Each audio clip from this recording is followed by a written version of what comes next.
जिंदगी एक किराए का घर है, एक न एक दिन बदलना पड़ेगा।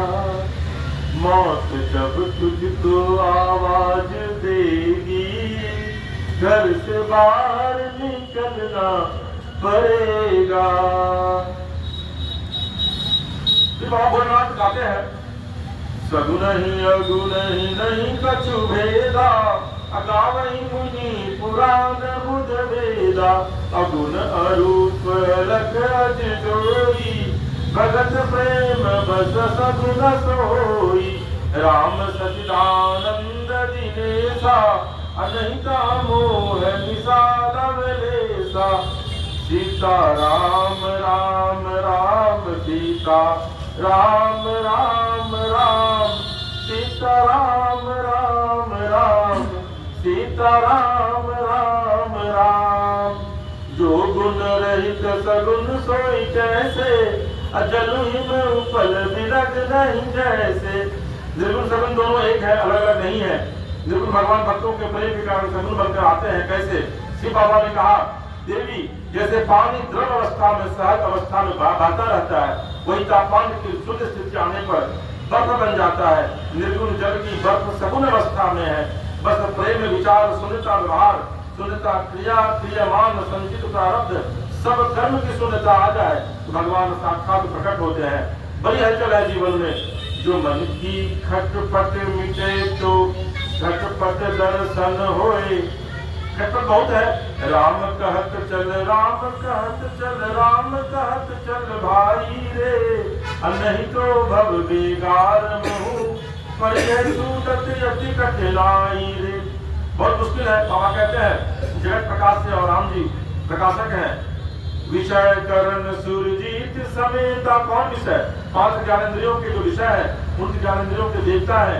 इन देवताओं के पीछे हमारी जीवात्मा है और इन सबका जो परम प्रकाशक है वो है परमात्मा श्री राम, वो है परब्रह्म श्री राम। सब कर परम प्रकाशक जोई, राम नादि अवधपति सोई। बाबा जी माँ को समझाते हैं माया के प्रभाव कारण जगत हमको सत्य जान पड़ता है। क्यों?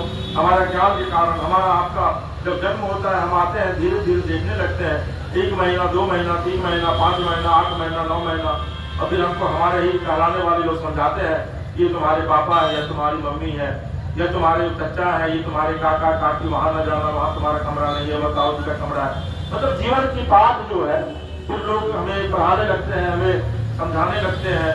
और जो हम जानते हैं वो जानने के बावजूद हम अज्ञानी के साथ रहते रहते हम भी अज्ञानी हो जाते हैं। दासु सत्य ताते जरमाया, पास सत्य मोह सहाया।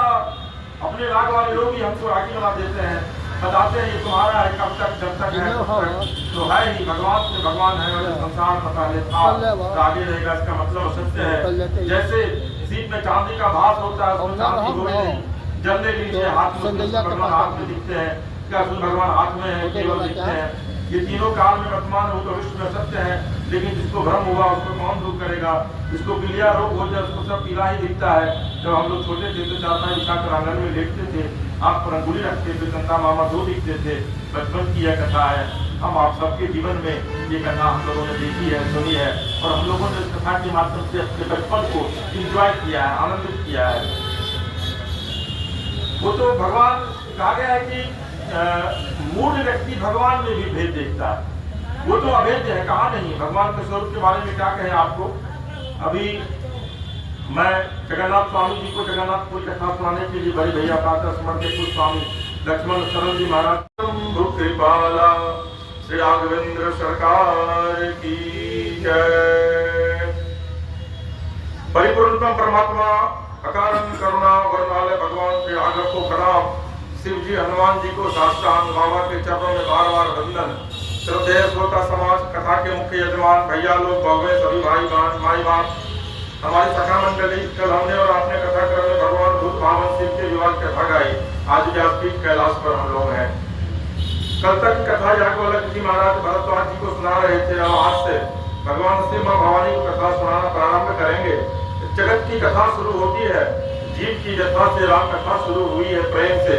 भरद्वाज जी महाराज ने प्रयाग में याज्ञवल्क्य जी से रोक कर क्या, अगर आप कथा सुनेंगे तो कथा आपके भ्रम को न सिर्फ तोड़ देगी बल्कि उसको समाप्त भी कर देगी, और आदमी जिस भ्रम में जीता है।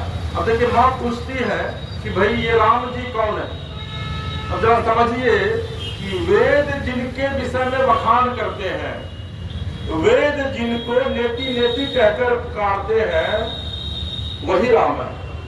अच्छी पंक्ति है, जाहि में गाहि वेद बुध, जाहि धरहि मुनि ध्यान, सोई दशरथ सुत, सोई दशरथ सुत, भगत हित कौशलपति भगवान। मतलब वेद भी कहते हैं कि राम जो है वो भगवान है। याज्ञवल्क्य जी से भारद्वाज जी पूछते हैं प्रयागराज में, मां पूछती है प्रभु शिव से, कालभूषण जी से गरुड़ जी पूछते हैं कि आखिर ये प्रभु श्री राम जो है आखिर कौन है। उसी कथा का वर्णन है, और फिर इसमें हम लोग प्रभु श्री राम का जो जन्म हुआ है मां कौशल्या के अंग से, हम लोग उसकी व्याख्या करेंगे। मां भगवती गृह कार्य में लगी है। शिव बाबा का स्वभाव है भजन करने का। कार्तिक स्वामी का जन्म हुआ, हम लोग गाए थे, जहाँ जहाँ याद हुआ करे ना, वहाँ वहाँ गाता रहा करिए, न याद हो तो सुनकर भी गाइए, पर गाइए जरूर। ये कथा गुनगुनाने की चीज, कथा गाने की चीज, श्री राम कथा गाने की कथा है। मैं अपने मेरे साथ जो भी लोग रहते हैं मैं तो हमेशा कहता हूँ, चाहे कार्यालय में रहता हूँ वहाँ भी कहता हूँ, सार्वजनिक जीवन में रहता हूँ वहाँ भी कहता हूँ, जब कथा करने के लिए आता हूँ वहाँ भी कहता हूँ कि गाते रहिए, कथा को गाते रहिएगा तो भगवान से प्रीति बढ़ जाएगी, भगवान से प्रीति लग जाएगी। और एक बड़ी अच्छी पंक्ति है ना, ओ मेरी लगी श्याम संग प्रीति, ये दुनिया क्या जाने, क्या जाने कोई क्या जाने, क्या जाने कोई क्या जाने, मुझे मिल गया मन का मीत, ये दुनिया क्या जाने। ओ मेरी लगी राम संग प्रीति, ये दुनिया क्या जाने। तो हर आदमी को किन्ना वाम भाग आसन हर दिन्ना। माँ पार्वती जी शिव जी के पास गई, प्रणाम किया, शिव जी ने वामांग में आसन दिया, माँ पार्वती प्रसन्न हुई। पिछली बार जब गई थी तो शिव बाबा ने सन्मुख बिठाया था, सन्मुख आसन दिया था, याद है ना, सामने बिठाया था। पिछली कथा में, पिछले प्रसंग में मैंने इसकी व्याख्या की थी। तब उस समय वो प्रभु शिव की भी माता थी, इस बार बाबा जी की अर्धांगिनी है, हमारी प्रिया आई है, क्यों भजन बढ़ाने आई है। तब भरद्वाज जी घबराए, फिर आ गई ये, क्योंकि विगत बार जब आई थी तो कथा चल रही थी और कथा रोक दी थी सती माता ने। स्मरण करिए, पद बंदन किन्ना सन्मुख शंकर आसन दिन्ना, लगे कहन हरि कथा रस। आपको याद होगा कि जब मां सती शिव से जब पूछी थी कि प्रभु राम की परीक्षा लेने के लिए जब वन में जाती है तो वहां पर राम लक्ष्मण मिलते हैं, तो माँ सीता माता का रूप धारण कर लेती है।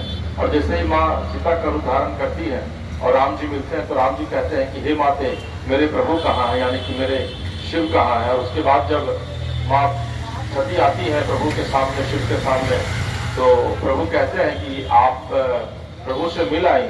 तो माँ झूठ बोलती है और कहती है कि नहीं, मैं तो नहीं मिली थी। लेकिन जैसे ही शिव बाबा ध्यानस्थ हुए तो उन्होंने देखा कि माँ सीता का रूप धारण करके वहां गई थी। उसके बाद फिर चूंकि वामांग में जो है वो पत्नी बैठती है, जो प्रारब्ध है, तो उसके बाद बाबा शंकर ने माँ को सामने आसन दिया और कहा कि अब आप मेरी पत्नी नहीं है बल्कि अब आप मेरी माता है। और उसके बाद शिव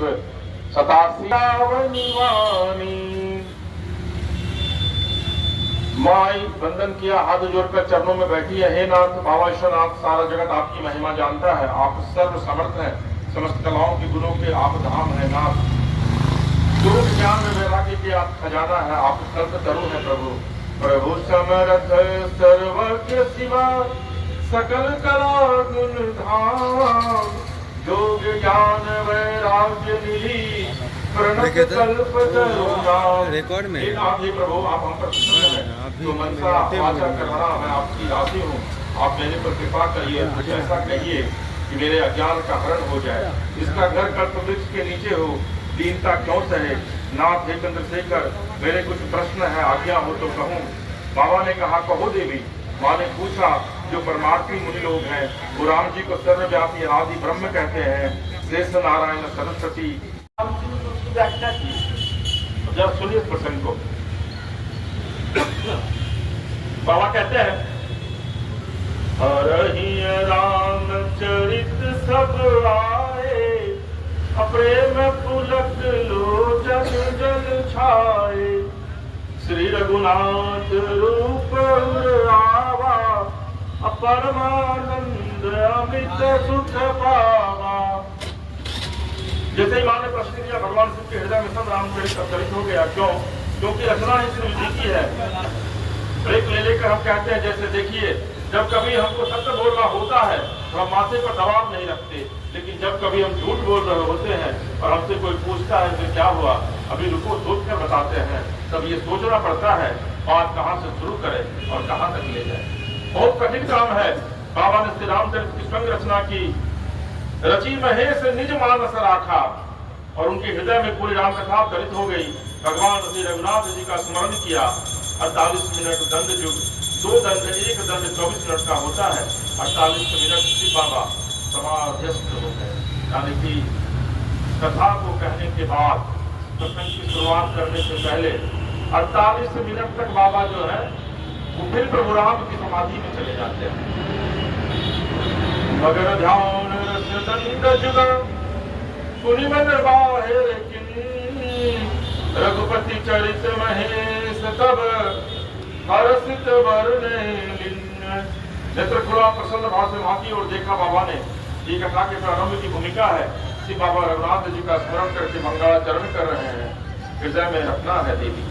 प्रभु कहते हैं मां देवी कथा को हृदय में रखें। तो कथा जब भी सुनिए ना तो बड़ा हृदय से सुनिए, अभी तो फिर मत सुनिए, उसमें चले जाइए। अब ये कथा भी सुन रहे हैं, उधर भी देख रहे हैं, उधर भी देख रहे हैं, दिमाग में 100 बात भी आ रही है, मत कीजिए। कथा जब सुनिए तो थोड़े तरीके से प्रभु की सुमिरन करके और प्रभु में लीन होकर के कथा सुनिए, फिर कथा फलदायी होती है। झूठे सत्य जाही बिनु जाने, जिमि भुजंग बिनु रजु पहचाने, ये ही जान जग जाई हेराई, जागे जथा सपन भ्रम जाई। जिसको जाने बिना झूठ भी सत्य जान पड़ता है। कैसे? जैसे रस्सी दिख रही रात के अंधेरे में, हमको वह सांप दिखती है, प्रकाश हो गया तो रस्सी दिख गई, सांप का भान समाप्त हो गया। जिसको जान लेने पर जगत गायब हो जाता है। जब तक परमात्मा का बोध नहीं होगा तब तक यह संसार सत्य जान पड़ता है। संसार सत्य नहीं है। शिव बाबा ने क्या कहा? तुमा कहूं मैं अनुभव अपना, असत हरि भजन जगत सब सफला। भगवान सत्य है, भगवत भजन सत्य है। इस परमात्मा को जान लेने पर यह जगत गायब हो जाता है जीवन से और चिंतन से। उनका स्मरण करिए। पदम बाल रूप सोई राम, सब सिद्धि सुलभ जपत जिसु नाम। मंगल भवन अमंगल हारी, द्रवौ सुदशरथ अजिर बिहारी। करि प्रणाम राम ही त्रिपुरारी, हरषि सुधा सम गिरा उचारी। धन्य धन्य गिरिराज कुमारी, तुम समान नहीं को उपकारी। पूछे हूँ रघुपति कथा प्रसंगा, सकल लोक जग पावनी गंगा। सुनाया था मंगल भवन मंगल हारी, द्रवहु सुदशरथ अजिर बिहारी। धन्य धन्य धन्य हे गिराज पुत्री, आप धन्य है। क्यों धन्य है? क्योंकि आपने प्रभु श्री राम की पावन कथा पूछा, इसलिए धन्य है। वो धन्य है जो कथा पूछे। कथा कम लोग पूछते हैं, लोग तो ज्यादा व्यथा ही पूछते हैं, इसलिए मैंने मिलना ही। अब देखिएगा कि हमसे भी जो लोग मिलते हैं वो कहते हैं कि बाबा आशीर्वाद दीजिएगा। ये नहीं कहते हैं कि बाबा राम कथा कब कर दीजिएगा। लोग कहेगा कि बाबा आशीर्वाद दीजिएगा। अरे अपनी व्यथा मतलब आशीर्वाद से वो अपनी व्यथा को दूर भगाना चाहते हैं।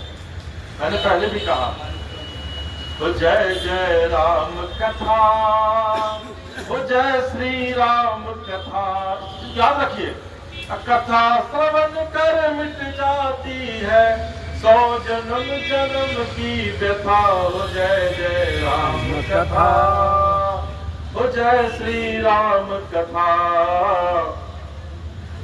तो कथा सिर्फ सुनने मात्र से 100 जन्मों की व्यथा समाप्त हो जाती है, लेकिन लोग अपनी व्यथा को सुनाएगा, यह नहीं कहेगा कि प्रभु आपकी मैं कथा सुनना चाहता हूँ। गणेश बाबू कितना सम्मानित कीजिए, अब तो हमको अपने रिंग तले बांध दिया। कृपा आप पर बनी रहे और हमेशा आपका कल्याण राम करते रहे।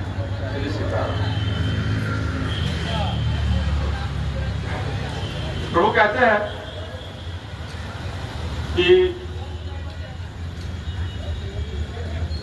देखिए दरअसल में श्वेत मार्टन, इसमें चर्चा है, श्वेत मार्टन की एक पुस्तक है, चिंता छोड़ो और सुख से जियो, जो बड़ी अच्छी पंक्ति ये है। और कबीर ने भी कहा है, चिंता से चतुराई घटे, दुख से घटे शरीर, और पाप किए धन लक्ष्मी घटे, कहते दास कबीर। तो चिंता मत कीजिए, कभी चिंतन कीजिए, चिंता कीजिएगा चतुराई समाप्त हो जाएगी। दुख कीजिएगा हमेशा तो शरीर धनता चला जाएगा, लक्ष्मी चली जाएगी। तो चिंता कभी मत कीजिए, चिंतन कीजिए। आप अगर पूरे दिन भर कोई काम करके रात में घर लौटते हैं और आप जब बिछावन पर जाते हैं तो एक बार प्रभु का नाम स्मरण करके चिंतन जरूर कीजिए कि क्या आज मैंने पूरे दिन भर जो काम किया है उसमें मैंने किसी के हृदय को तो नहीं दुखाया, किसी को मैंने ऐसी वाणी तो नहीं कही जिससे कि वह व्यथित हो गया है, क्योंकि ये वाणी ब्रह्म है। तो इस बात का चिंतन जरूर कीजिए। तो ये कोई विषय नहीं है, मैंने इतने वर्षों में अनुभव किया है कि आप मन से महसूस करते हैं तो ठीक है, कथा उत्सव मात्र कथा में रहिए और कथा का आनंद लीजिए। कोई पूछे कि कथा में मजा लिए क्या? अरे भाई साहब, कथा में मजा लेने क्या, कथा आनंद लेने की चीज। तो कथा में अगर मजा लीजिएगा तो फिर सजा भुगतने के लिए तैयार रहिए। तो कथा में मजा मत लीजिए, कथा में आनंद लीजिए, कथा आनंद की चीज है।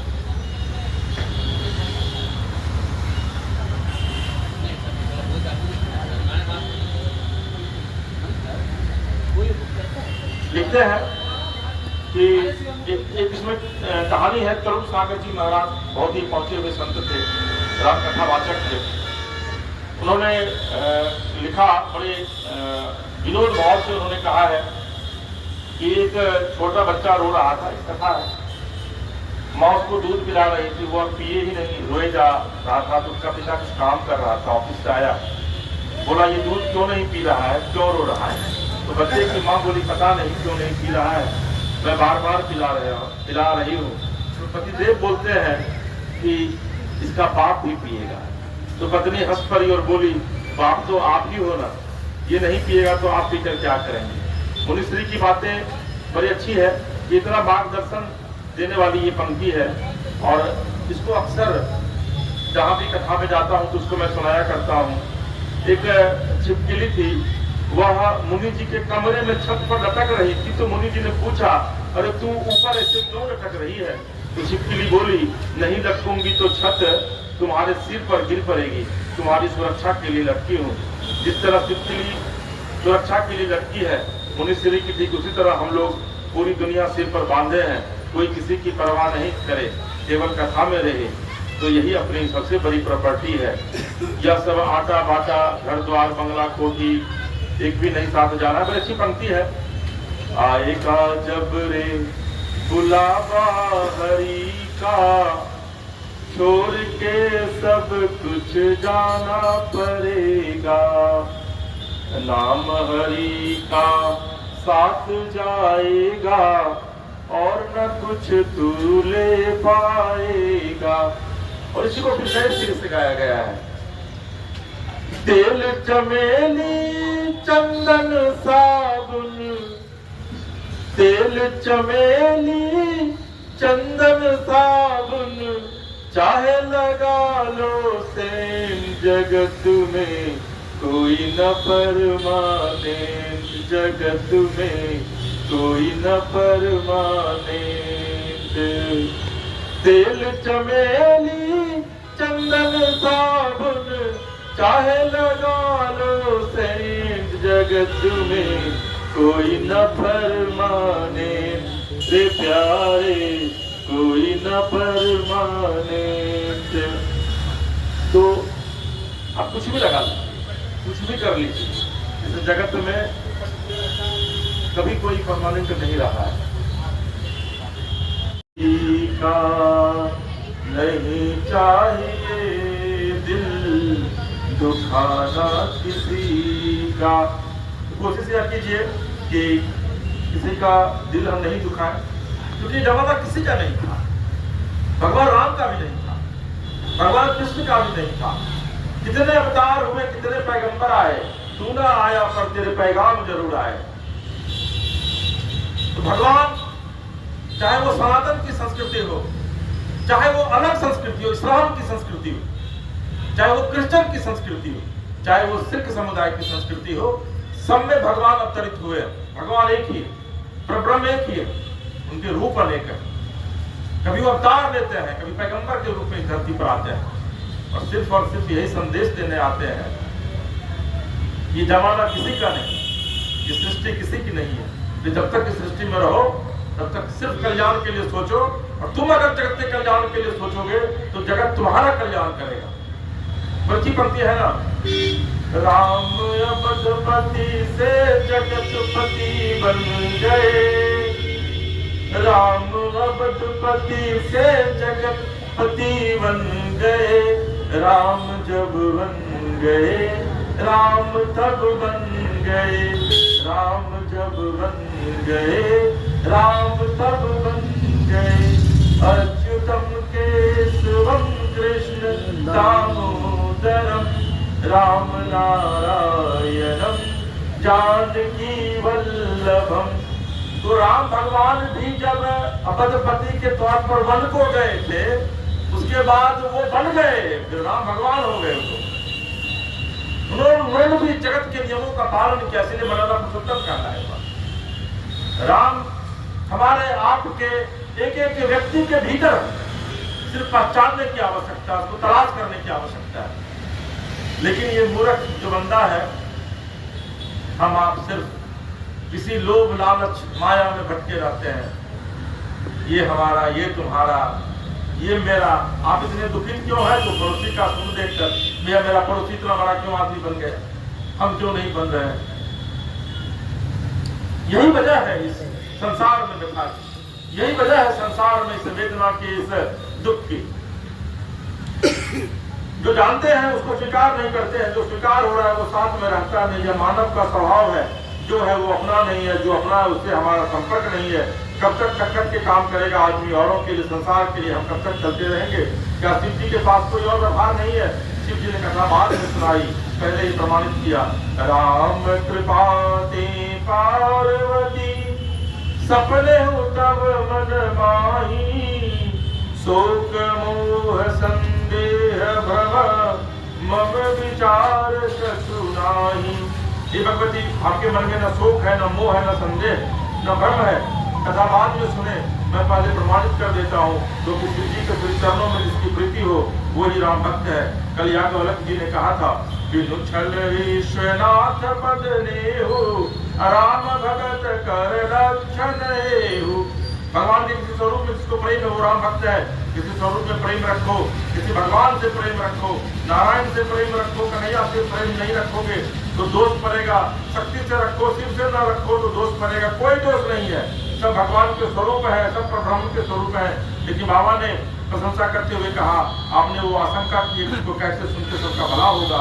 और देखिए कथा सुनने से क्या फायदा है और कथा जो न सुने उसको क्या हानि है। बाबा कहते हैं जिन कानों में भगवान की कथा नहीं सुनी वो कान सांप के बिल के जैसे हैं। ये शंकर बोलते हैं महाभारत से। जिन नेत्रों ने संत महापुरुषों के दर्शन नहीं किए वो मोर के पंख पर बने नेत्र जैसे हैं। जो सिर श्रेष्ठ के सामने माता पिता के सम्मुख देवगणों के सम्मुख नमन न करे वो कड़वी लौकी के समान न खाने में उपयोगी न पानी रखने में है। जिस हृदय में भगवान की भक्ति नहीं आई वह जीवन सबके समान है। जो जीवा चमगादड़ के जीवा के समान केवल खाने वो छाय करने के काम आवे। शिव जी कहते हैं हम नहीं कह रहे हैं। बताइए इतनी अच्छी व्याख्या शिव जी ने की है। राम कथा का अगर आप श्रवण नहीं करते हैं आपका काम नहीं होता आपका बिल। राम कथा एक अद्भुत कथा है। कृष्ण की कथा एक अद्भुत कथा है। लेकिन आप जान लीजिए राम से भी बड़ा है राम का नाम। मैं इस पर एक प्रसंग की चर्चा आपसे करना चाहूंगा। प्रसंग की चर्चा करना बहुत जरूरी, उसकी व्याख्या करना बहुत जरूरी। आपने नाम सुना होगा मार्कंडेय पुराण भी मार्कंडेय जी लिखते हैं। मार्कंडेय की आयु बहुत कम थी, मतलब उनकी आयु 10 या 14 साल की आयु थी। भगवान ने दिया सही रखा। मार्कंडेय जी हर एक दिन जो मिलता था उसको प्रणाम करते थे। ये संस्कार होना चाहिए हम में आप में सब में। जो छोटे हैं उनको हमेशा बड़ों को प्रणाम करना चाहिए, चाहे कोई हो, माता पिता मित्र सखा बंधु संत ऋषि मुनि महात्मा। जो गरीब भिखारी है उसको प्रणाम करें, उनका आपसे बड़ा है, आशीर्वाद दे। लेकिन मार्कंडेय जी जा रहे थे तो नारद जी मिल गए। तो नारद जी को उन्होंने प्रणाम किया। तो नारद जी कहते हैं उनको चिरंजीवी भवा। तो मार्कंडेय जी मुस्कुराए और कहे कि हे मुनिवर मेरी तो आयु ही 10 साल की है, तो आप मुझे चिरंजीवी भवा क्यों कहते हैं? तो नारद का मतलब क्या होता है? कभी सोचे हैं? जिसकी वाणी रद्द नहीं हो, जो बोल दिया वो होकर रहेगा। जिसकी वाणी रद्द नहीं होगी वही नारद है। तो नारद ने कहा तुमको पता है ना मार्कंडेय मेरी वाणी रद्द नहीं हो सकती है, तुम चलो मेरे साथ। वो ले गए अपने पिता के पास ले गए। पिता उनके ब्रह्मा जी पूजा कर रहे थे। बोले जाओ जाकर प्रणाम करके आओ। मार्कंडेय जी गए जाके ब्रह्मा जी को प्रणाम किया। ब्रह्मा जी ध्यान कर रहे थे। तो ब्रह्मा जी ध्यानस्थ में ही उनको जैसे ही पैर छुआ उनको बोले चिरंजीवी भवा। तो उन्होंने कहा कि प्रभु आप तो ध्यान में है लेकिन आपने मुझे आशीर्वाद गलत दे दिया क्योंकि मेरी तो आयु ही 10 साल की। ब्रह्मा जी ने आंख खोला और कहा कि मार्कंडेय जीवन मैं ही देता, जाओ। जब मैंने तुम्हें कह दिया कि तुम चिरंजीवी होगे तो तुम्हें मृत्यु नहीं जाएगी। और फिर मार्कंडेय जी ऋषि एक तक तक जिए।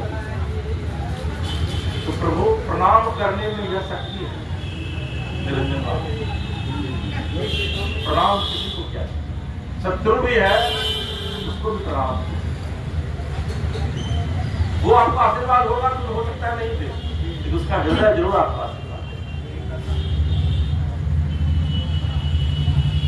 तो प्रभु कहते हैं जो नहीं करे राम गुण गाना जी सदा दुर्जीव समाना।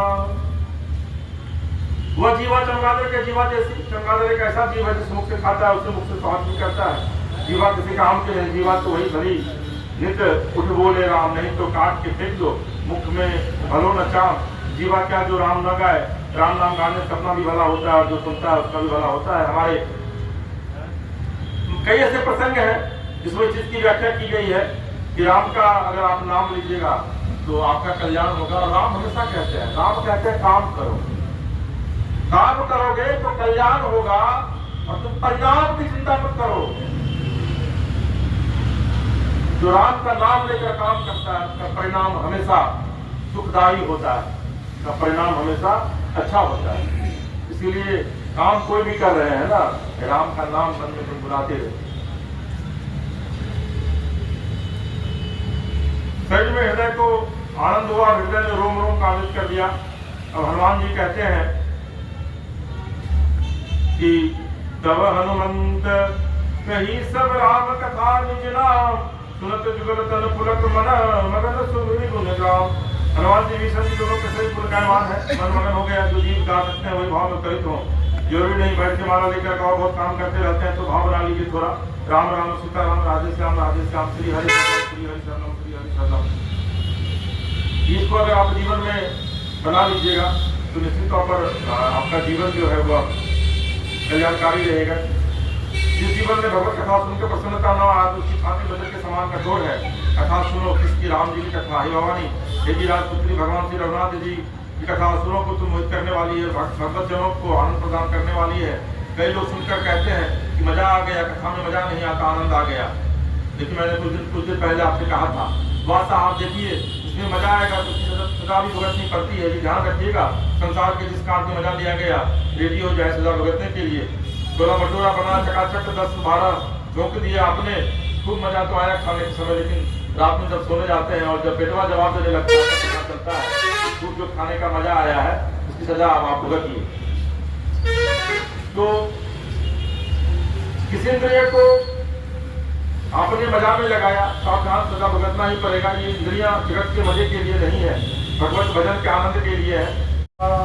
वो जय श्री राम कथा, कथा श्रवण कर मिट जाती है, कथा श्रवण कर मिट जाती है, जन्म जन्म की व्यथा। वो जय जय राम कथा, वो जय श्री राम कथा। जब सब भजन गाने में तब मजा आता है निरंजन बाबू, जब लोग रहते हैं बजाने गाने वाले तब इसका मजा कुछ ज्यादा लगता है सुनने में। चलिए हम लोग धीरे धीरे उसको भी करेंगे, आगे बढ़ाएंगे। कलिकाल के कल्पस्वरूपी वृक्ष के यहाँ कथा कुल्हाड़ी है। देखिए हर बीमारी की दवा है जो वो राम की कथा है। कोई भी सुने भाई, यह मेरा निज अनुभव है। अब बीमारी जाएगी जब दवा खाई जाएगी। लोग क्या करते हैं, दवा खरीद लेते हैं और तकिया के नीचे रखकर सो जाते हैं। तकिया थोड़े ना खाएगी दवा, जब खाई जाएगी तब फायदा करेगी। अक्सर देखा है हम लोग दवा खरीद लेते हैं, खाते नहीं है। क्यों? कई लोगों ने कसम खा रखी है कि जब बीमारी रहना है तो इसमें आराम होगा। पहले तो अच्छा लगता है, बाद में अपने को कष्ट होता है। तो दरअसल में कलिकाल के कलमसी वृक्ष को काटने के लिए राम कथा कुल्हाड़ी की तरह है। राम कथा सुंदर हाथ की सुंदर ताली है। संशय रूपी पक्षी ताली बजते ही पलायित हो जाएंगे, भाग खड़े होंगे। राम नाम अनगिनत है। मृत्यु अर्थात वेद भगवान ने खूब गान किया। राम के अनंत है, उनकी कथा भी अनंत है। जैसा मैंने सुना है, जैसी मेरी बुद्धि है, आपका राम जी को प्रेम देखकर वैसा ही मैं सुनाऊंगा। आपके प्रश्न बड़े सरल है, आपने बड़े प्रेम से प्रश्न किया, लेकिन एक बात जो आपसे पूछी, राम जी अयोध्या के राजा दशरथ जी के पुत्र हैं अथवा कोई और, यह हमको अच्छी नहीं लगी। ये प्रभु शिव माँ पार्वती से कहते हैं। देखिए किसी आदमी की कोई बात आपको अच्छी लगी तो उसे कहिए, लेकिन जरूर कहिए। अगर वो सामने ना हो तो कम से कम मोबाइल पर भी बात करके कहिए, तो फिर उसको ये पता चलेगा कि नहीं भाई, मैंने जो अमुक व्यक्ति को यह बातें कही है ना, ये उनको अच्छी नहीं लगी। तो अगली बार फिर जब वो इस बात की व्याख्या करेंगे, जब इसको वो बोलने की किसी को बोलेंगे तो वो संभल करके बोलेंगे, ताकि सामने वाले व्यक्ति को उनकी बात जो है वह अच्छी लगे। तो अब ज्यादा एक बड़ा कड़वा भाव है। एक बात नहीं मोई सुहानी, यद्यपि मोह बस कहे भवानी। आपने कहा कि मुझे लोग जिन्हें गाते हैं, साधक लोग जिन्हें भजते हैं, वो राम जी कोई और है, ये बात कोई भगत नहीं करेगा। तो फिर कहानी सुनही असधम करा, जस के मोह पिसाच, पासंदी हरिपद विमुख, जानहि झूठ न साच। राम कोई और है, ऐसा पाखंडी भगत भगवान से विमुख लोग ही कहते हैं, जिनको झूठ और सत्य का बोध नहीं है। देखिए ध्यान रखिएगा, राम वही है जो अवतार लिए, जिसका पता लगाया जा रहा है कि राम जी थे या नहीं। आदमी बावला हो गया है साहब, भगवान का पता लगा रहा है। मथुरा है, काशी है, अयोध्या है, उज्जैनी है, तो भगवान क्यों नहीं है? भगवान की नगरी है, सरजू का किनारा है, भगवान की धाम है। चित्रकूट जहाँ राम जी 13 साल रहे वो धाम है, तो भगवान क्यों नहीं है? और तो राम जी के द्वारा बनाया गया पुल भी है, रामेश्वरम भी है, पंपासर भी है, सबरी आश्रम भी है, कामतगिरी भी है, क्या नहीं है? बताने वालों को बुद्धि नहीं है, बुद्धि मारी गई है इनकी। क्या कहा बाबा ने? ऐसा कौन लोग कहते हैं? और शिव कहते हैं, कौन लोग ऐसा कहते हैं कि प्रभु राम नहीं है? कौन प्रभु राम के अस्तित्व पर सवाल खड़े करते हैं? अब ये अकोविद अंध अभागी, काई विषय मुतुर मन लागी, अलंपट कपटी कुटिल विशेषी सपने उसंत सभा नहीं देखी। अब महामोह मद पाना सुनकर कहा कहिए नहीं काना। भवन का देवी जो मदिरा पीकर मतवाले हो गए उनके नेत्र नहीं है। जब मन रूपी दर्पण में कोई कमी है तो राम रूप कैसे दर्शन हो। किसी सदगुरु की चरण रस से उसको जब साफ किया जाए तब दर्पण स्वच्छ होगा। और यह ध्यान रखना होगा कि भगवान को मानो या न मानो, भगवान के बारे में कोई टीका टिप्पणी मत करो। अपने लोग कथा में बैठते हैं वही सुनते हैं जो भगवान के को मानते हैं, लेकिन बात सुने कौन, किससे कही जाए। जहाँ तक बात जा सकती है भगवान को मानो चाहे न मानो, लेकिन भगवान की निंदा मत करो। हम अपना काम करो, हम अपना काम करें। सनातन धर्म, सनातन संस्कृति, सनातन सत्य यह शाश्वत है कि कितनी भी कोई निंदा करे, निंदा के बस का नहीं है। श्रेष्ठ है, अपार है, अनादि है, अद्भुत है, अलौकिक है। सनातन सत्य है, राम सत्य है, सनातन सत्य है, कृष्ण सत्य है। परमात्मा वो प्रमाण की जरूरत नहीं पड़ती है। डॉक्टर इकबाल को पंक्तियां स्मरण आती है। डॉक्टर इकबाल बहुत बड़े राइटर थे और मुस्लिम थे, इस्लाम को मानने वाले। इस्लाम के कई ऐसे राइटर हुए हैं जिन्होंने राम पर कई व्याख्याएं की, कई कविताएं लिखी। इकबाल लिखते हैं यूनान मिस्र रोमा सब मिट गए जहां से, लेकिन अभी है बाकी नामो निशा हमारा। कुछ बात है कि हस्ती मिटती नहीं हमारी, सदियों रहा है दुश्मन दौरे जहां हमारा। सारे जहां से अच्छा हिंदुस्तान हमारा। तो हिंदुस्तान को मिटाने वाले, सनातन को मिटाने वाले मिट गए, लेकिन न तो सनातन समाप्त हुआ न भारत समाप्त हुआ। कुछ तो हस्ती है हमारी कि लाख मिटाने की कोशिश कर ली जाए, लेकिन हम उसे मिटा नहीं पाते। लोग देखते हैं यह बना है वो बना है, जो अच्छे हैं ये अच्छे हैं, पर मैं आपको कहूं भारत भूमि से अच्छा कुछ नहीं।